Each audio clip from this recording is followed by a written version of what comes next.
If you love trees, Christmas, and ornaments, I have the perfect crochet project for you. Happy Christmas in July, guys! This is ornament number 2, the farmhouse tree. If you like my rustic tree ornament, then you'll love this farmhouse tree because it's even quicker to crochet and just as cute. We're going to chat yarn and hooks really quick. For this pattern, I used a worsted weight yarn. If you like more of a stitch definition, I would suggest using something like a cotton. I used We Are Knitters. I know Lion Brand has a pretty cotton. And if you like more of that soft look, that fluffy look, I use something like this. This is our Wool of Andes tweed. This is one of my favorites. So you can use anything you have, acrylic, cotton, blend, anything. For hooks, for this pattern specifically, I used an E hook, but you can use an F, a G, you can use a D. Depending on what hook size you use, you know it'll be a little bit smaller, a little bit bigger.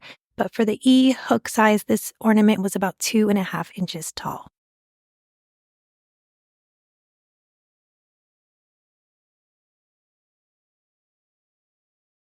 For a quick side note before we get started, we have the top layer, which is the small, the middle layer, which is the medium, and the bottom layer, which is the large. I'm going to crochet the large layer, but I'm going to let you know when to stop for the small, fast forward to the border, and then the same for the medium. And then we can add them all together or just drop them. And then we will add our ornament hanger on at the end. Okay, you can grab your hook, your yarn. We are going to get started with round 1. We are going to make 6 single crochet into a magic circle. Feel free to make your magic circle any way that you'd like. You can also make a slip knot, chain 2, and place 6 single crochet in that second chain from the hook. That's another option as well. I also have a lot of videos if you need help with a magic circle. At the end of round 1, we're going to close up our magic circle, but you don't want to make the middle really tight, depending on which hanger you're using. So if you're using like a twine that's a lot thinner, you don't need to leave your magic circle super big. But if you're using something like this faux leather, you may want to leave your magic circle open just a little bit more to make it easier to weave in those pieces. I'm going to grab a stitch marker and place it on the last stitch of the round. If you like to place it on the first, feel free to do that. For round 2, we are going to place an increase in the first stitch, which is 2 single crochet, and we're going to single crochet in each of the next 2. I'm going to place my hook in the first stitch and make 2 single crochet into the same stitch. There's 1. Go back to the same stitch. There's 2. Now I'm going to single crochet in each of the next 2. Here's 1. I'm going to move over 2. Now I'm going to make another increase. It's a single crochet increase, so 2 single crochet into the same stitch. And then I'm going to single crochet in each of the next 2. Here's 1 and 2. At the end of round 2, we're going to have 8 stitches. I'm going to change my stitch marker. For round 3, we're going to make an increase, and then we're going to single crochet in each of the next 3. So for my increase, it's just a single crochet increase, 2 single crochet into the same stitch. Now I'm going to single crochet in each of the next 3. Here's 1, 2, and 3. We have a single crochet increase. And then I'm going to single crochet in the last 3. Here's 1, 2, and 3. Because we're only increasing by 2, our work's going to turn in on us, so just remember to keep turning that back out. At the end of round 3, we're going to have 10 stitches. I'm going to change my stitch marker. For round 4, we're going to make a single crochet increase, and then we're going to single crochet in each of the next 4. So a little tip here is whatever number round you're on is the number of single crochet that you're going to do. So you'll see this as we continue on. So we made our increase. We're going to single crochet in each of the next 4.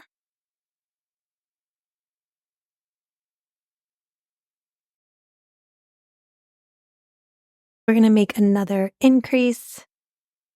Then we'll single crochet in each of the last 4. Here's our increase. And then we'll single crochet 1, move over 2, 3, and 4. At the end of round 4, we're going to have 12 stitches. I'm going to change my stitch marker.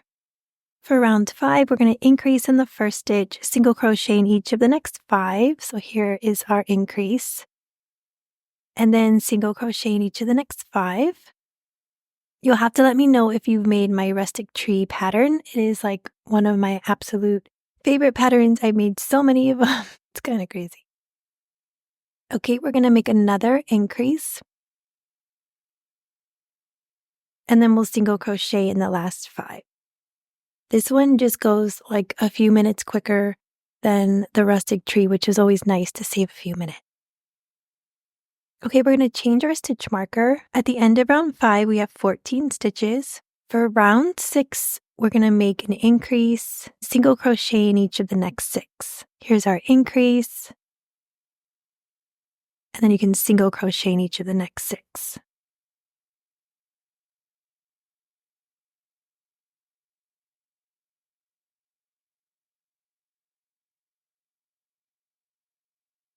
And then we have another increase.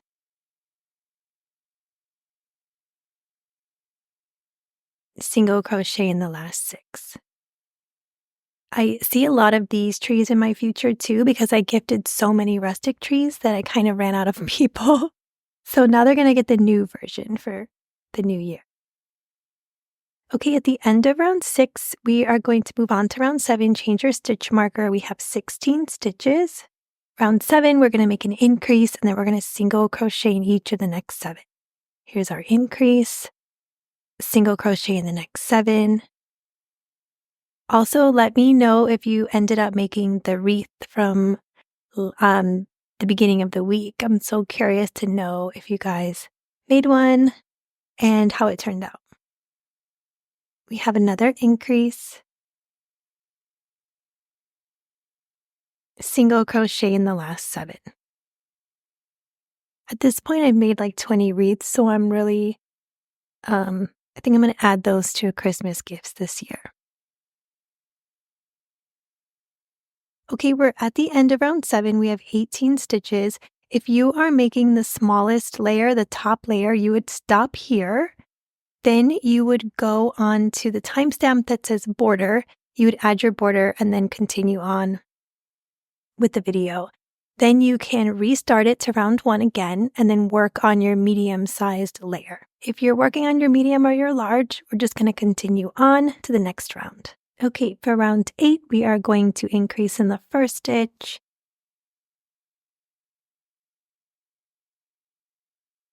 And now we're going to single crochet in each of the next 8 stitches. So if you do forget your pattern at home, you can always get started by making an increase and then single crochets of the number of the round, if that makes sense to you. I feel like when I say it, I get confused. We're going to make another increase and then we'll single crochet in the last 8 stitches.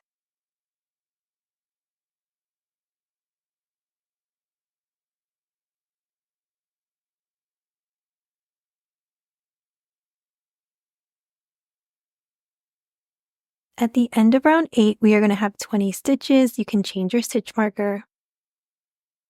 For round 9, we're going to make an increase, and then we'll single crochet in each of the next 9. So here is our increase, and then we'll single crochet in the next 9. I keep mentioning the rustic tree, and that was my first tree ornament, and I actually made a new video for that. So that will be up on for the 5th ornament. So if you do want to make that, I have that one coming up, and I do have an old video you can watch as well. We're going to make another increase, single crochet in the next 9.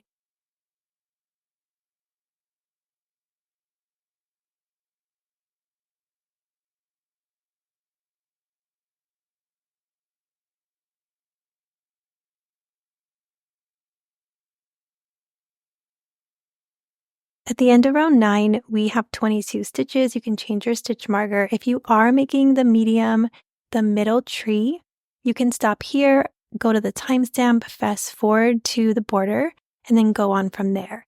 If you are making the large, we're just going to keep chugging along here, and we're going to move on to round 10. So round 10 is an increase in the first stitch, and then we're going to single crochet in each of the next 10.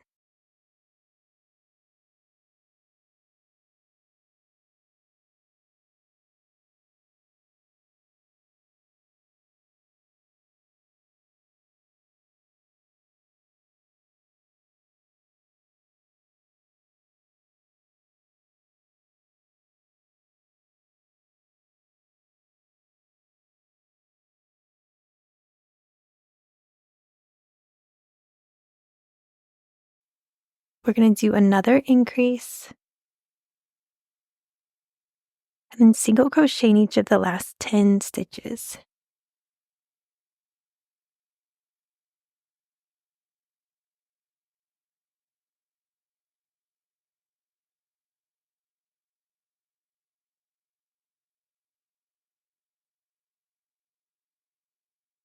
At the end of round 10, we're going to have 24 stitches. Change your stitch marker. We have one more round to go for the large. So we have round 11, or I should say one more increase. We have an increase in the first stitch, and then we'll single crochet in each of the next 11. This is our last increase round, and then we're just going to put on our border, get all of our pieces together, and then we will add on our hanger. You can just use yarn if you want. You don't have to use anything special. I do have twine. I'm going to show you one way to put the twine, and then I'm going to show you a different way on how to put that leather, faux leather string, which is kind of cool. It looks really nice. We're going to make another increase, and then you can single crochet in your last 11. I like simple ornaments. I like making ornaments. I don't know. I could do it all year round. I always have a rustic tree in my crochet bag, and that's no lie. I mean, there are always like pieces of them everywhere, so.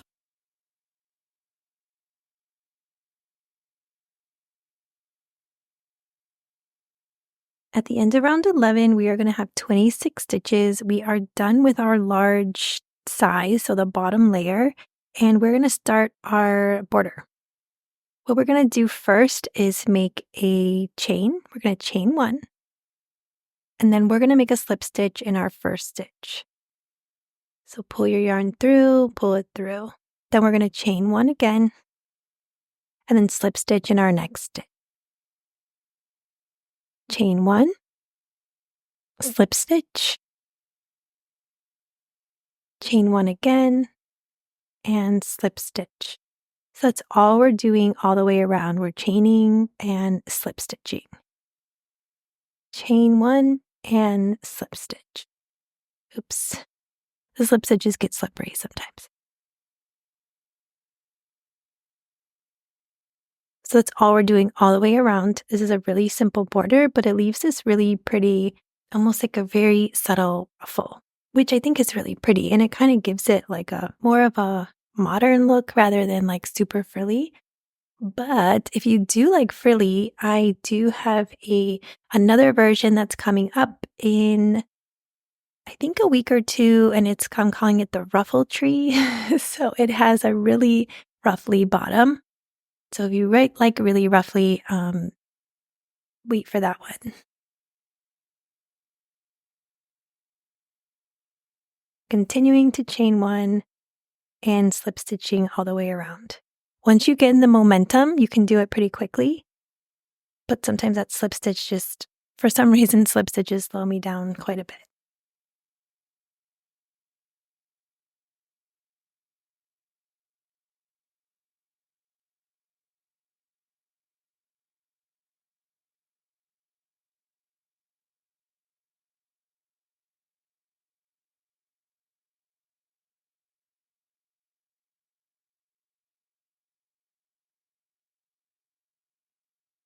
We're finishing up this round with a slip stitch. I'm going to take out my stitch marker.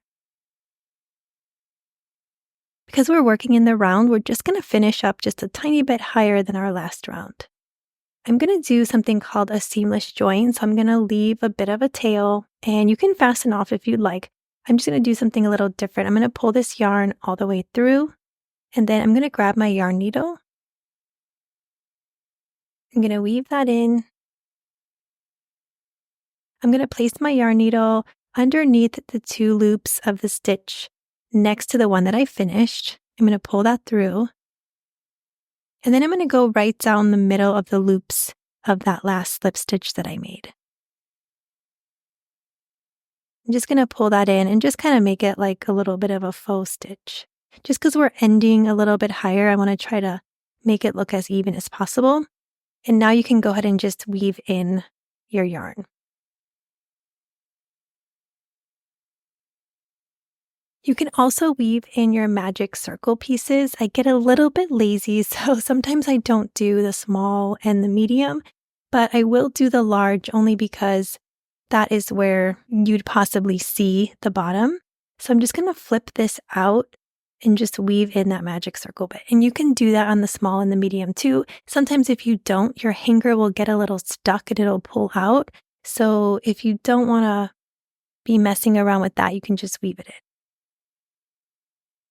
Now that we're all weaved in, I'm just going to put this back the right way. And then I'm going to grab my other pieces. So you have your large bottom. You can grab your medium and your small. I'm just going to place that medium on top.